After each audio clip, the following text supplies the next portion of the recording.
A shooting in Killeen puts 2 people in the hospital. Officials say it all stemmed from an early morning dispute between 2 motorcycle gangs Saturday. Killeen police say it happened outside MJ's Bar and Grill on South Fort Hood Street. Both people were transported to the hospital in serious condition. Detectives say if you know anything about the incident, call Killeen police. And in Northeast Texas, a jury has sentenced a 27-year-old man to 55 years in prison for inadvertently killing his wife when he began firing a pistol following a street fight. A Bowie County jury found Trayvon Walker of Texarkana guilty of murder after he was firing bullets and one of those bullets hit his wife, Caitlin Lee, and killed her. And investigators in Katy say 44-year-old Jay Hammersley admitted to strangling his 29-year-old wife, then cremating her body. He first reported her missing, but later told a friend he had killed her. That friend called police, who later learned Hammersley used 100 pounds of charcoal to dispose of his wife's remains. A Michigan woman faces charges this morning after police say she lived with her dead boyfriend for several weeks.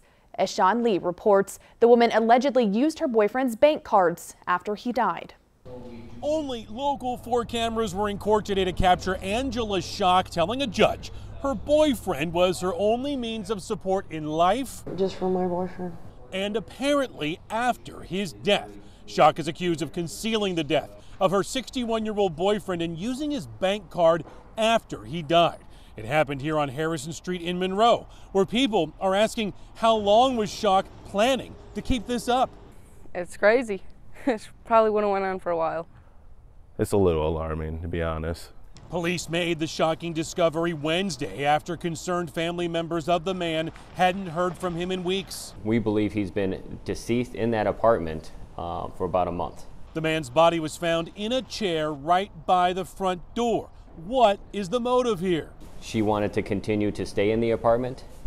He also received some benefits through the banks and his money and stay there, so she had a place to stay. Schock's criminal record includes stalking, breaking and entering, destruction of property, and in court we learned she had a warrant out for her arrest for failing to appear on domestic violence charges, and now this. I would want somebody to report me being dead.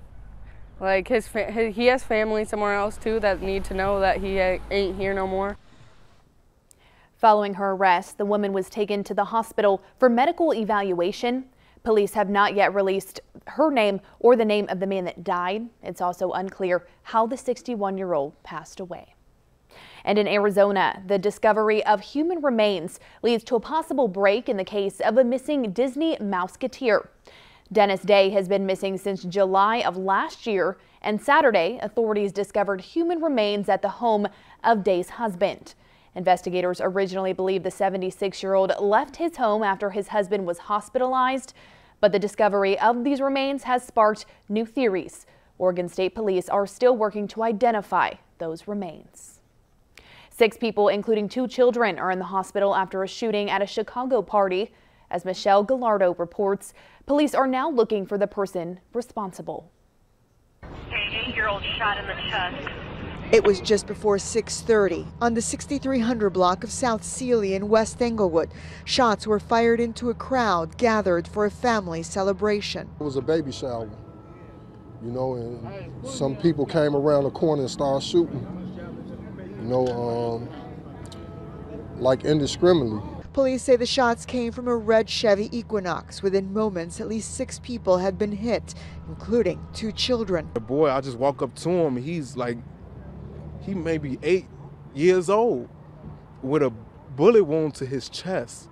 And his mama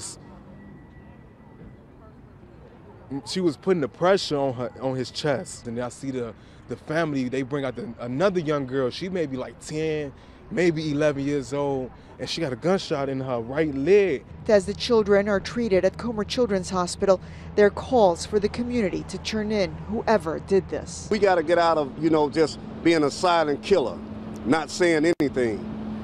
All we have to do is pick up the phone. You don't have to give your name. You don't have to give anything. I mean, think about these babies in here.